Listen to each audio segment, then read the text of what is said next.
मानस श्रृंखला में आज का विषय भ्रांत।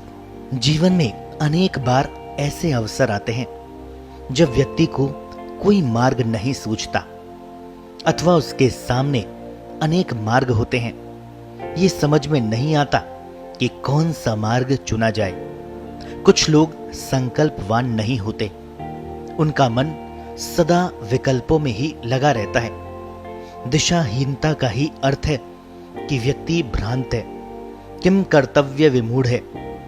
आज की जीवन शैली एवं शिक्षा प्रणाली से गुजरा हुआ व्यक्ति भी भ्रांत ही होता है, क्योंकि किसी को जीवन में लक्ष्य बनाकर सिद्धांतों अथवा मूल्यों के आधार पर जीना नहीं सिखाया जाता।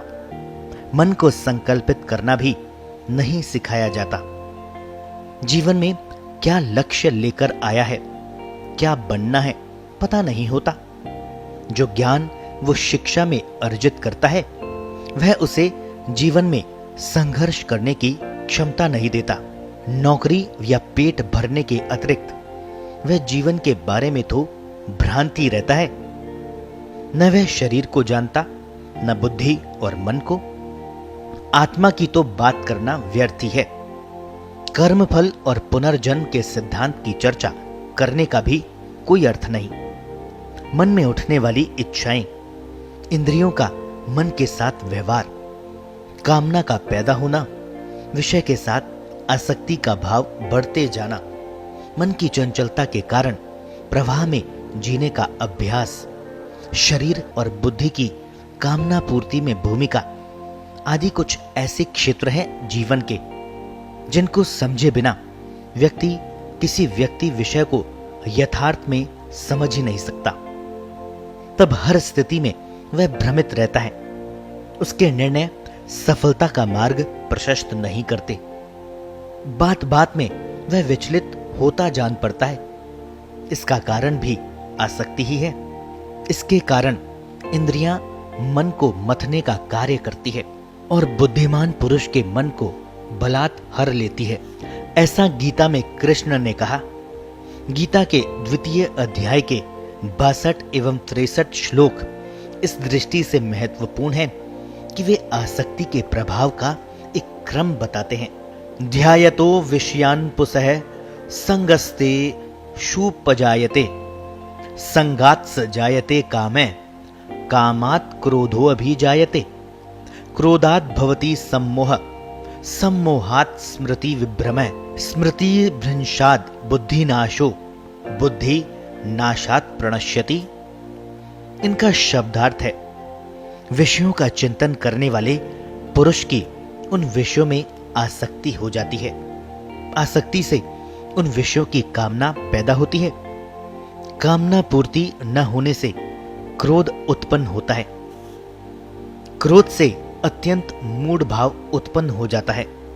मूढ़ भाव से स्मृति में भ्रम पैदा हो जाता है। भ्रम पैदा होने पर बुद्धि का नाश होता है। बुद्धि नाश के कारण व्यक्ति अपनी स्थिति से गिर जाता है। बुद्धिहीन होते ही व्यक्ति भावना विहीन भी हो जाता है। ऐसा व्यक्ति चूंकि अशांत रहता है, अतः सुख को प्राप्त नहीं होता। इंद्रियों को रथ का घोड़ा कहा है।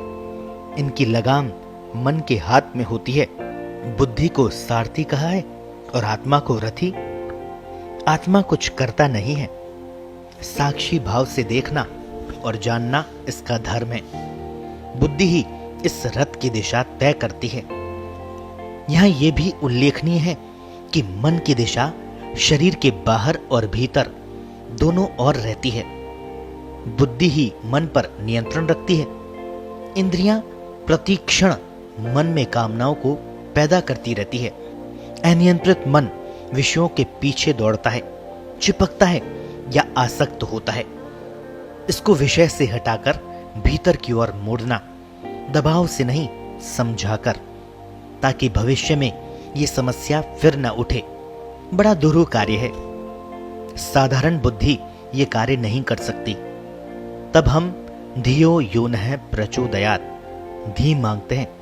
प्रज्ञा का असाधारण बुद्धि जो मन को स्थिर कर सके। स्थिर मन ही शांत एवं गंभीर रह सकता है। प्रज्ञा के अभाव में मन पर अज्ञान भारी पड़ता रहता है। ये तो जन्म से ही साथ होता है। अविद्या, अस्मिता, राग, द्वेष, अभिनिवेश। अविद्या का सिंहासन है अहंकार। कामना पूर्ति के अभाव में जो क्रोध आता है, उसके मूल में यही अहंकार होता है। व्यक्ति स्वयं को इसी कारण कर्ता समझता है और परिणामों की आकांक्षा इच्छा के अनुरूप करता है। कर्ता वह है नहीं, फल नियति के हाथ होते हैं। अतः अधिकांश अपेक्षाएं पूर्ण नहीं हो पाती। व्यक्ति दुखी भी होता है, अवसादग्रस्त भी हो सकता है। यहीं से मन की मूढ़ता शुरू हो जाती है। तब उसे यथार्थ का दिखाई देना बंद हो जाता है। वह फिर भी विषय को नहीं छोड़ पाता, प्रवाह में बहने लगता है, तुरंत प्रतिक्रिया करने लगता है, आक्रामक हो जाता है। ये उसकी एक अनियंत्रित स्थिति बन जाती है। इसका वर्णन शब्दों में नहीं किया जा सकता। शब्दों पर, शरीर पर, बुद्धि पर कहीं भी नियंत्रण नहीं रहता। उसके अहंकार को जो ठेस लगती है, उसको सहन करना कठिन होता है। मन की मूढ़ता का नाम पागलपन का दौरा है। मैंने इस क्रोध को नजदीक से देखा है, भोगा है। बुद्धि इसके आगे बस लाचार रहती है। यही वह स्थिति है जब एक व्यक्ति अनर्थ भी कर सकता है। हम लोग बच्चों पर कितना क्रोध करते हैं, कितना उत्पीड़न करते हैं, हमें पता इसलिए नहीं चलता कि हर बार वे हमको माफ कर देते हैं। ऐसा ही व्यवहार किसी अन्य बालक के साथ करके देख सकते हैं, सब समझ में आ जाएगा। क्रोध का स्तर इस बात पर भी निर्भर करेगा कि कामना का धरातल क्या है। शरीर, मन, बुद्धि के धरातल पर कामनाओं के स्वरूप भी भिन्न भिन्न होते हैं। मन पर प्राण वाक के साथ, बुद्धि पर सत, रज, तम रूप में तथा शरीर में वात, पित्त, कफ रूप में प्रभाव पड़ते हैं। इसी प्रकार स्थूल शरीर की तरह ही कारण शरीर और सूक्ष्म शरीर पर भी प्रभाव पड़ता है। भूख बंद होना, रक्तचाप का बढ़ जाना, आभा मंडल का रंग बदलना जैसे अनेक परिवर्तन व्यक्ति को तुरंत दिखाई देने लग जाते हैं। प्राणों में व्यक्ति क्रम आ जाता है। इसी से स्मृति हाथ से छूट जाती है। स्मृति तो मूलतः प्राणों पर ही आधारित रहती है। समय के साथ व्यक्ति अपने आसक्त भाव से मुक्त नहीं हो सकता, तो उसके शरीर में भी अनेक प्रकार की व्याधियां उत्पन्न हो जाती हैं।